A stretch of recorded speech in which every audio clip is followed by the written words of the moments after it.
On January 21st, 1999, Super Smash Bros. Was released. Alongside this release was Pokémon Red and Blue just a year earlier on September 28th. In this short time that Pokémon was released, it already had so many iconic characters. Some of these characters being featured in the first Super Smash Bros. Game. They have been continuously featured until most recently in 2018. I'm going to go through all of the times the Pokémon franchise has ever been featured in Super Smash Bros. Let's start with Super Smash Bros. Released on the Nintendo 64. There are two key ways that they make references to these franchises. First of all, and most obviously, the characters. This game introduces two characters being Pikachu and Jigglypuff. These are coming from the Pokemon games Red and Blue. Their movesets are solely based off of how they're portrayed in the games and the anime. Jigglypuff is a light, floaty character with two signature moves being Rest and Sing, and Pikachu is a fast-paced character being based off his electric abilities. These are both top-tier characters in the game, with Pikachu even being the best in the entire game. The other way these games are frequently referenced are the playable maps. In this case, the map is Saffron City from Pokemon Red and Blue. This puts you on top of the Silphco building, where you famously get the Master Ball. This map is total chaos and has many references to other Pokemon in it. This makes it extremely fun with friends, but not legal in a tournament setting. That's all the references we have in 64. Next we have Melee, released on the GameCube. Melee is the most competitive of the Smash games, and it's been in the scene for over 20 years. This game brings two new characters being Pichu and Mewtwo. Mewtwo being a more floaty character using a shadowy aura for his abilities, one of which being his neutral special representing Shadow Ball from the Pokemon games, and then you have Pichu being comparative to Pikachu, just lighter.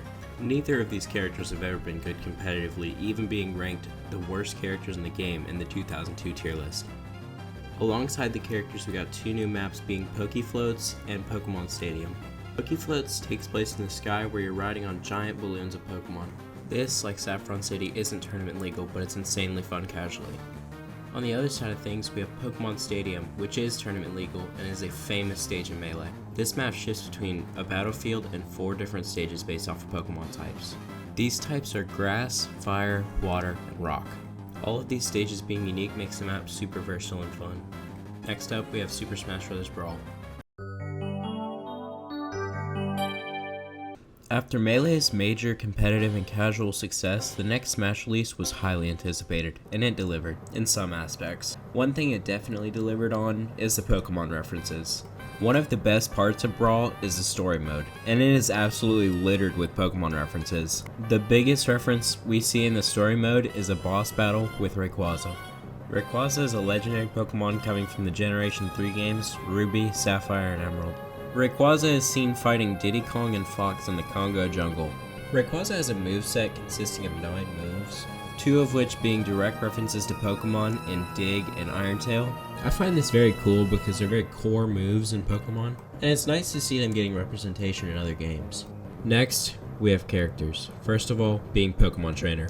Pokemon Trainer being basically 3 characters in one, as Squirtle, Ivysaur, and Charizard, all having 3 drastically different movesets. First, we have Squirtle, who is a light, fast character with a water-based moveset. Next, we have Ivysaur, who is a mid-weight character who uses vines and leaves for his attacks. Lastly, we have Charizard, who is a heavy character and uses fire for his abilities. All 3 of these characters work well in tandem to come together to make a not-so-good character. There is one massive issue where the Pokemon come back to you when they get tired. This makes it hard to use the Pokemon when you need to, but this was later fixed in Smash Ultimate, making them a better character. Next, we have Lucario, who is a much better character in Brawl, frequently being placed in the top 10. Lucario is coming from the 4th generation games Pokemon Diamond, Pearl, and Platinum. Lucario uses his aura, which he gains from being in the disadvantage, as a revenge tool, to use attacks such as his neutral special being Aura Sphere coming from the Pokemon games. He's a very jumpy, fast, powerful character, and he can kill early. Next, we have our new maps, which we have 2 of, first of which being a revamped version of Pokemon Stadium. This takes Pokemon Stadium and dumbs it down to be perfectly tournament legal and amazing for combat. There's not much more to say about it, it's a very simple stage. Next up, we have Spear Pillar, also coming from the games Diamond, Pearl, and Platinum. This represents where you catch Dialga and Palkia in said games, and those Pokemon are also featured in the background of the stage at some times. Overall, a very aesthetically pleasing stage, but nothing else special about it. that's all we have for Brawl. Next up, Smash 4 on the Wii U and 3DS. Before we get into the rest, we have one small detail to mention, in that Charizard is a solo character in this game, not with Ivysaur and Squirtle. First of all, we have our one and only new character, being Greninja. Greninja is by far one of the most popular Pokemon now, being released in the 2013 games X and Y. He has a moveset based off of his water abilities and his sneaky ninja prowess, two of which coming from the Pokemon games being his neutral specials Water Shuriken and his counter Shadow Sneak. He was unfortunately a mid-tier in these games, but he got a ton of love from the community. Next, we have our 3 new maps, first of which being this gorgeous map based off of the Unova Pokemon League. The Unova League is coming from the games Pokemon Black and White, and this stage is not tournament legal. Next, we have the Kalos League coming from the games Pokemon X and Y. This stage is tournament legal and has been used a lot in Smash Bros. Ultimate. There is a different version of this map that shifts through the rooms of the Elite Four, similar to the Pokemon Stadium map. This version of the map is not tournament legal. Lastly, we have the Prism Tower coming from the 5th gym of the Kalos region. This gym has you coming up from the ground floor to the top of the tower. While aesthetically pleasing, this map is not tournament viable, and I don't think it's any fun. That's it for Smash 4, now we have Ultimate. In Smash Ultimate, we have the least additions being 1 addition, but it may just be my favorite, because what we got is my favorite Smash character, Incineroar. Incineroar is coming from the Gen 7 Pokemon games being Sun and Moon. He is a fire wrestling cat who does big damage but takes little knockback. It is undeniably the most fun I've ever had playing Smash Bros. He has one move coming from Pokemon being the Darkest Lariat, this being his neutral special where he spins around throwing his arms. That's all the content we have from Ultimate. Now we're going to move on to some miscellaneous things I didn't cover.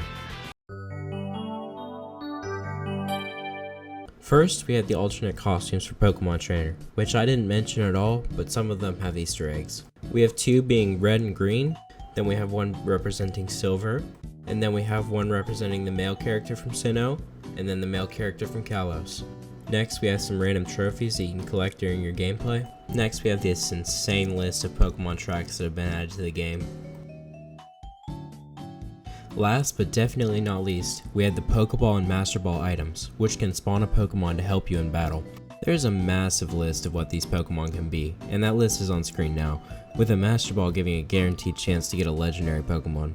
That'll be all for this video. If you enjoyed, leave a like and comment below. Thank you for watching.